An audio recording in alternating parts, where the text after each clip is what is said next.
السلام عليكم، كنتمنى تكونوا بخير وعلى خير. معكم زينب من قناة فوديز. واليوم غادي نصايبوا بسيطلات صغار بالحوت.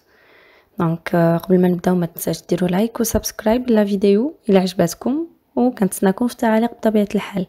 غنبداو على بركه الله. بسيطلات ديالنا غنديروا زيت العود في مقيله، غنديروا عليه نص معلقه صغيره ديال الثومه. انا هنا الثومه مقطعه مطحناها ديجا هكاها كنخدم بها. هنايا مقدار 2 ديال التروس ديال الثومه، كنديروا عليهم بصيله مشلضه، وكنزيدوا مقدار ديال 2 الفلفلات مقطعين كرويات صغار، كنديرهم حتى هما يطيبوا معاه. كنخليو حتى كطيح لينا البصله والفلفله ديالنا، وكنزيدوا عليهم مليحه بزيره باش كنسموهم، وبيان سور حتى كيطيبوا في الاخر. وكنزيدوا عليهم ضمات البنات ديال الحوت، كنور ديال الحوت.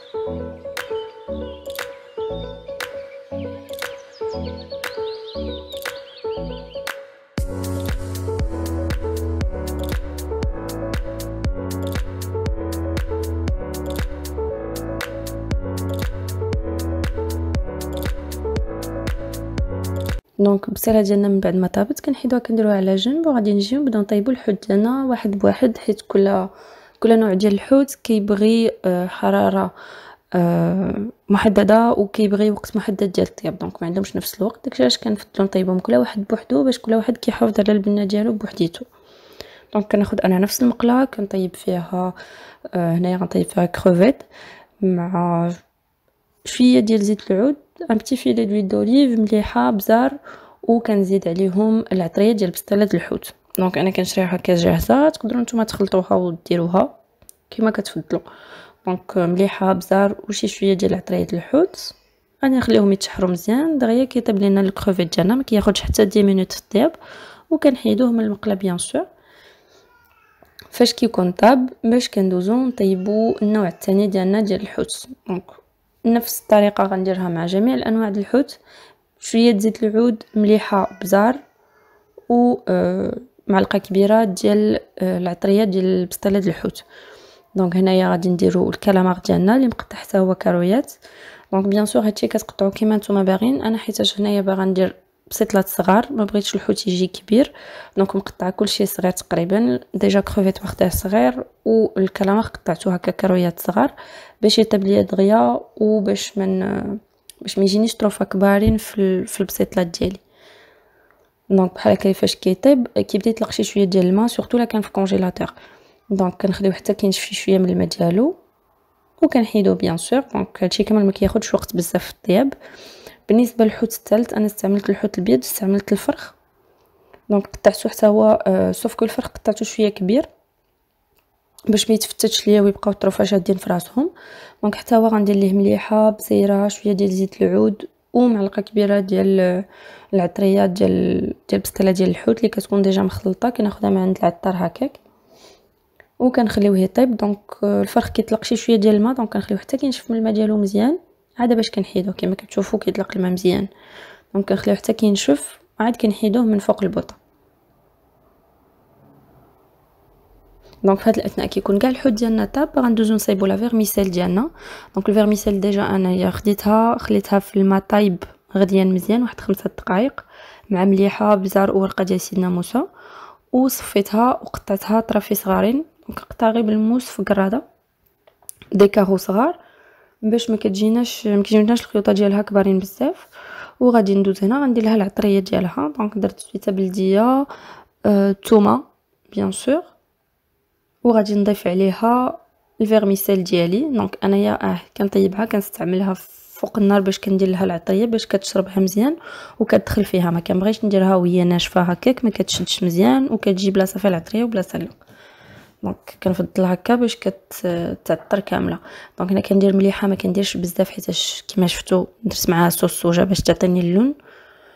غنديروا العطريه بيان سور كامله كما غادي تشوفوا، مليحه بزيره، جميع العطريات ديال البسطيله ديال الحوت ديالنا. وبيان سور تحميره وخرقوم على حساب اللون اللي بغيتو يخرج في البسطيله. انا ما كنبغيش داكشي صفر بزاف، كنزيد التحميره حتى هي. دونك هنايا كنديرو شويه ديال الخرقوم، شويه ديال التحميره اوسي باش كتعادل لينا اللون، ما كيجيش داكشي صفر بزاف. و حتى هي غادي نزيد عليها العطريه ديال البسطيله ديال الحوت باش كيجي كلشي فيه نسمه وحده.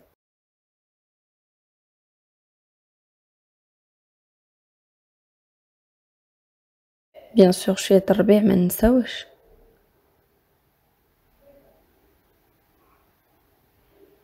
بزاف الربيع ماشي غير شويه. دونك غادي نحرك هادشي مزيان حتى يندمج ليا مع بعضياتو، وغادي نوريكم الشكل النهائي او الخلطه النهائيه ديالها كيفاش غادي تجي.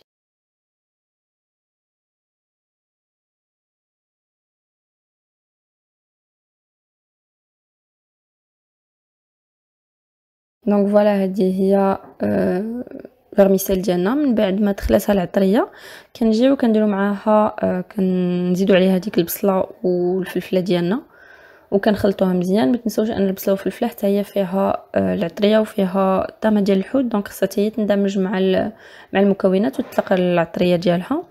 من بعد ما كلشي كيندمج كنحيدهم من فوق العافيه، وغادي نبدا نخلط في داكشي ديالي. دونك هنا كنزيد معاها معلقه كبيره ديال الهريسه، دونك على حساب نتوما واش كتبغيو الحار ولا ما كتبغيوش. الا كنتو كتبغيوها حار اكثر من هكا ديروا اكثر، سينو انا كندير معلقه ديال الهريسه غير باش كتبنن شي شويه وكتجي ديك الحموضه ديالها، سينو ما كنبغيوش الحار بزاف في الدار، دونك ما كنديروهاش. وكنزيدوا على هذا الشيء شامبينيون نوار. دونك شامبينيون نوار كيكون كيتباع ناشف كارم، دونك كنخليوه في الماء سخون واحد 10 دقائق وكناخذوه وكنقطعوه، نصفيه وكنقطعوه على هذا الشكل، كنقطعوه طروفه صغار اللي كنا غنديرو بسيطلات صغارين. دونك كما كتشوفوا غادي نخلطوه حتى هو مع جميع المكونات. دونك هاد الفيرميسيل غنخلطو معاها الكروفيت والكالامار، خلطوهم مزيان وابري غنزيدو الفرخ، غنخلطو غير شي شويه باش ما يتفتتش ليا ويبقاو الطروفه شادين في راسهم، وغادي نرجعو باش نطويو بسيطلات ديالنا بيان سور.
دونك غادي نجيو غادي نبداو نصيبوا البسيطلات ديالنا. دونك البسطيله ديال الحوت غادي نديرها في هادو لي بو صغارين، دونك انا كنديرها في هاد القوالب ديال الحلوى غير باش كتجيني شكل واحد وقياس واحد كنقدر نعبر عليها.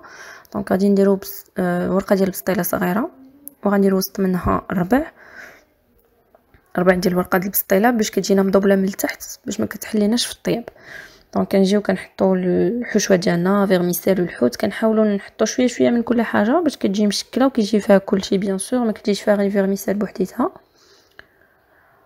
وغادي نوريكم واحد شكل ديال الطي زوين كيجيو على شكل فريفرات، دونك باش كيتعطينا شكل مختلف وزوين البسيطلات ديالنا.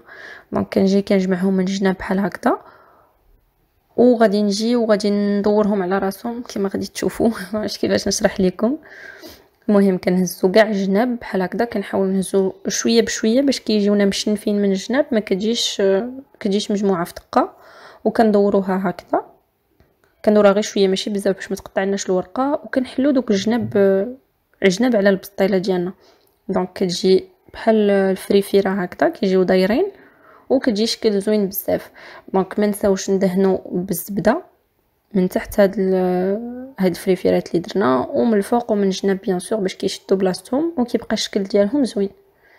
دونك كما كتشوفوا غادي ندهنهم بالزبده وغادي نحطهم بيان سور في اللاطه اللي غادي تدخل الفران. غادي نكمل معكم على هذا الشكل وغادي نوريكم طويه اخرى، نوريكم بسطيله اخرى في الطويان باش تعرفوا الشكل كيجي وتعرفوا كيفاش كيتخدم بيان سور. دونك ساهل بزاف ما صعيبش وكيجي الشكل ديالو مختلف وزوين، وحتى في التقديم كتجينا زوينه بزاف.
دونك فوالا هادو هما بسيطلات ديالنا من بعد ما درتهم. دونك انا درت كميه وفيره باش نخزنهم في الكونجيلاتور مبقاوش كل مره نصايب، وغادي نجبدهم ونطيبهم.